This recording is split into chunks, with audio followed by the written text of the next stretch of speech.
کیا کوئی سوچ سکتا تھا کہ انسانوں کا ویسٹیج مطلب جو باتھ روم میں فارغ ہوتے ہیں وہ فضلہ کام میں لے جا سکتا ہے؟ آئیے جانتے ہیں۔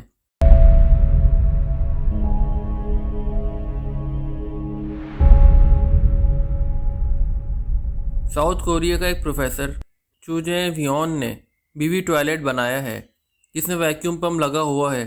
عام ٹوائلٹ میں واٹر ٹینک ہوتا ہے جو اس کو بہا کے لے جاتا ہے، لیکن انہوں نے اس میں ویکیوم پمپ لگایا ہے جو آپ کے فضلے کو وہاں سے ہٹا کر ایک انڈر گراؤنڈ میں سیو کر دیتا ہے۔ یہ ٹینک مائکرو آرگینزم کو میتھین گیس میں کنورٹ کر دیتا ہے جو توانائی بننے کے لیے کام آتا ہے اور سالٹ آکسائڈ فیول کو طاقت دیتا ہے۔ تو جو بھی بیوی ٹوائلٹ میں جا کر فارغ ہوتا ہے تو اس کو وہاں پیسے دیے جاتے ہیں، کیونکہ اوبویسلی جب وہ فارغ ہوگا تو ان کے ٹینک میں اور زیادہ اضافہ ہوگا، تو اضافہ ہوگا تو انرجی اور بڑھے گی۔